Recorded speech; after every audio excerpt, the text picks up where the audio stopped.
What's up, Speed Ass Garage? I'm out here doing some housework, but we're gonna take a break. My boy Dante is coming through, and basically today on Speed Ass Garage, we are going to fabricate his front bumper. So stick around, and I'm gonna show you how we get this done. What's up, bro?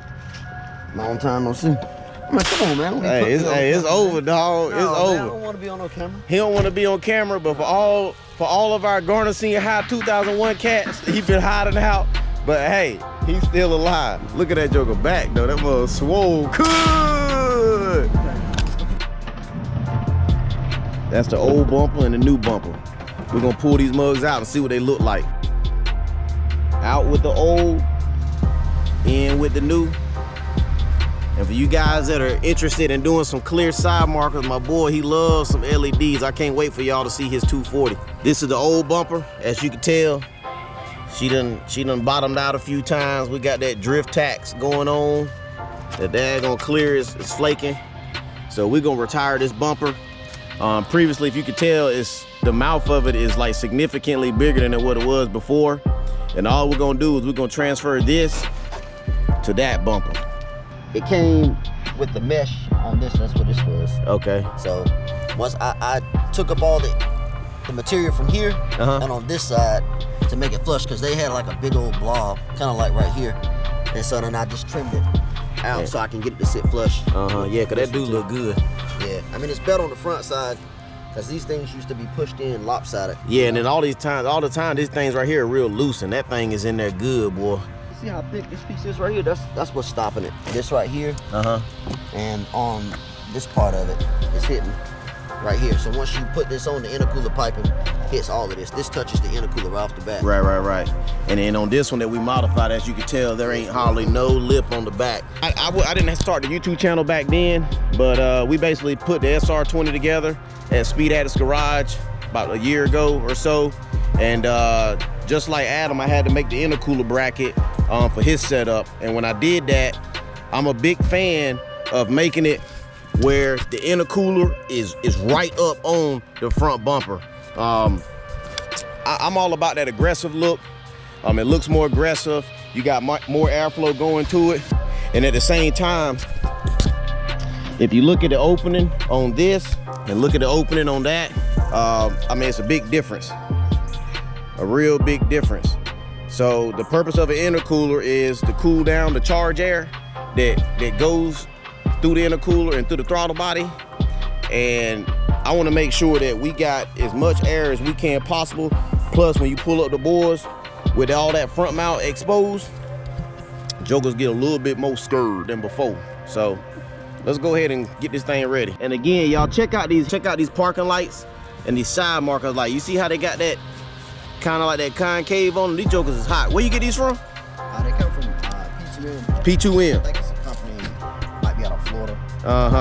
$22. 22 bucks. You can't beat that. But you know, if it's Speed Ass Garage, man, I don't care what nobody say. I'm gonna promote eBay, daggone it, because they promote my pocket by saving me $1.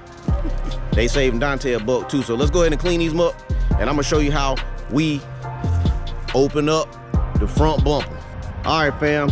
I'm about to show you guys what is needed to modify your front bumper.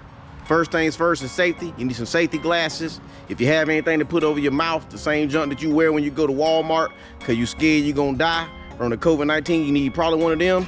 You need a 4.5-inch disc grinder, and you need to make sure you get a cutting wheel. Not this one. This is a grinding wheel. It's real thick. You don't need that one. You're gonna need one of those attachments, and then you also gonna need the little sanding disc. This kit got 2 of them. You got the big one, you got the small one. We're gonna use the big one. You need some electrical tape. Actually, I don't even think you need no electrical tape. Yeah, you don't need that either. You also need a Dremel. The Dremel is what all these little attachments are gonna go in. First things first, we're gonna use the tape and we're gonna mark our lines off, but before we mark our lines off, we need to take a few measurements. I'm gonna follow this line, take a measurement from the bottom to that. So we got 9 inches. Use my blue tape, transfer that. Hold on, let me get a pen real quick and mark my reference. We said 9 inches. So we're gonna follow the contour. Right there is 9. I'm gonna take it a step further. I'm also gonna measure this too, just to make sure. We lined up 25 and a half. Right on the money. About 1 inch.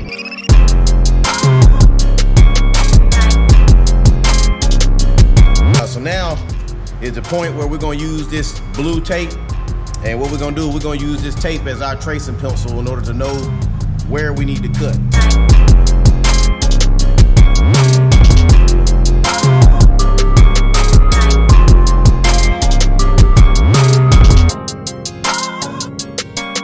See, I'm following that line right there. That's the line that I'm trying to follow.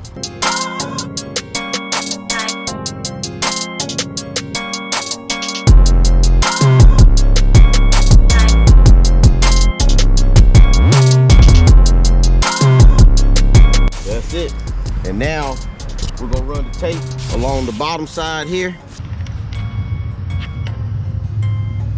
1 inch, 1 inch, 1 inch.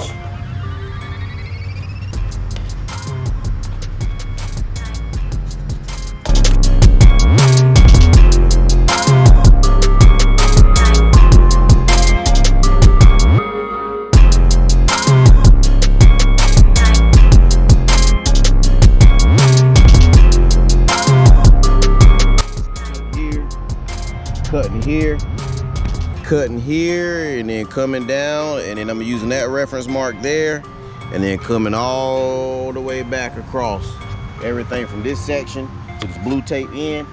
Gone.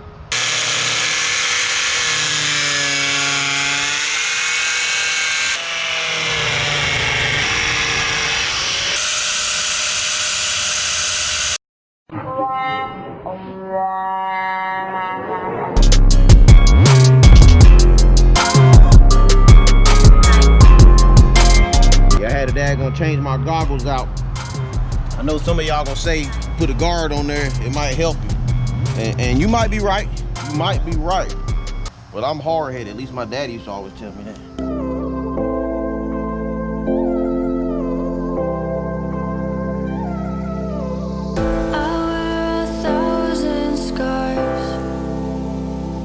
Cover them up so you don't see beyond the mask. My world's a dying star. Falling for you has buried me in smoke and ash. In smoke and ash. Take me to the ending of the story. I'll see you in the morning when I wake. Save me from the storm inside my bones. The fear of living on my own. I'm all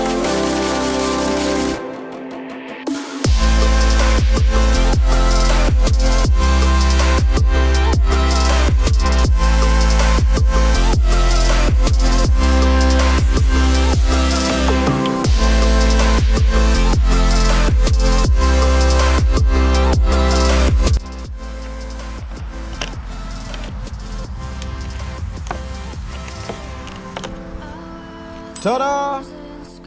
All right, so that's the finished product. We still got to take that Dremel, go down through here, clean up stuff like that, kind of knock this down so it don't cut anybody. And then also me and Dante decided that if you look at this side, with his car being turbocharged, the intercooler piping is on this side and that side. And it looks like there was a notch rounded off there, maybe for the intercooler piping. So we're gonna basically transfer this template over to that one also. when I wake. Save me from the storm inside my bones. The fear.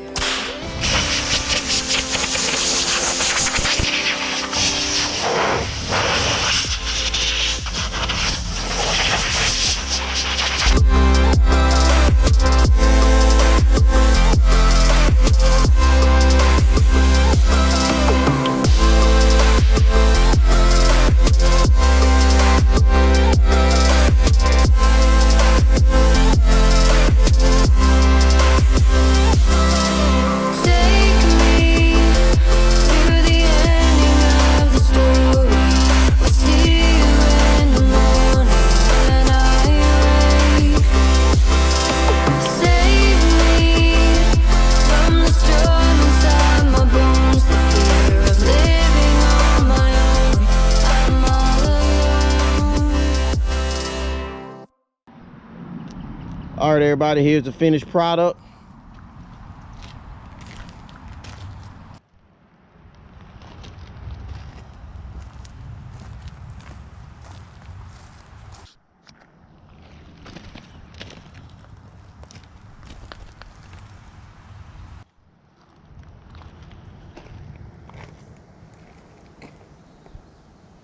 All right, everybody, that's gonna conclude this episode. It was a short one. We had a good time. So now you guys know the tools required and what's necessary to fabricate not only a Nissan 240 bumper, but any 240 bumper. And once again, stick around for the channel because he got some 500 plus SR20 fully built that we will be getting an interview with and going for a test ride. So until then, take it easy.